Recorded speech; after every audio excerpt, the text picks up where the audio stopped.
In today's video, we're talking about static wall position. Now, static wall is a great stretch along the back side of the body, but where the real work is being done is along the front side of the body by tucking those feet down, as you'll see later, or towards the head, tucking the feet. And it is going to help engage all the muscles from the feet through the pelvis that are responsible for the forward motion of walking.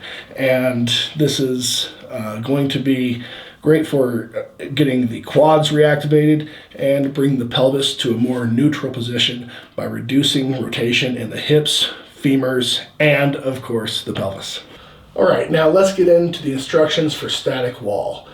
This is a very easy passive stretch, but if you do find that you don't have enough range of motion at the beginning, we'll discuss how to address that and how you can work up to the full stretch.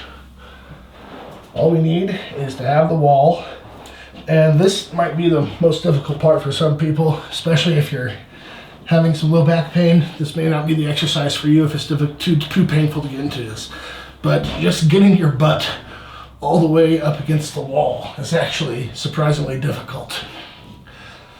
But I find this kind of rocking motion and just scooting it forward slowly is the easiest way to get there. Once you're there, you're going to find that there's a significant stretch happening in the hamstrings and the gastrocs. The gastrocs are these muscles in the back of the calves.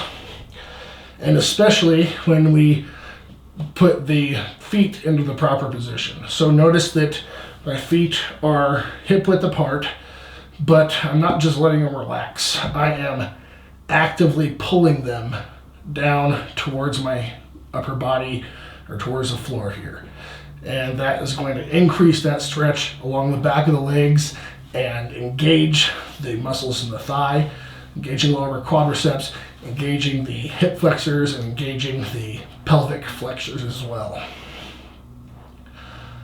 And that's it.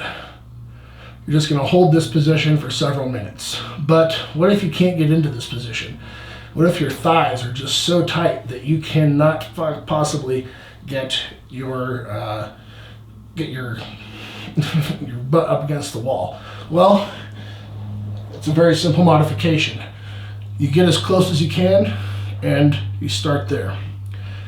If you do this every day, maybe after a week, you'd be an inch closer, maybe, and then after a little while longer, hopefully over time, or I can darn near guarantee that over time, if you're persistent about doing this every day, doing your menu that includes this exercise every day, eventually you'll be able to get that butt closer and closer and closer until you're touching the wall like this.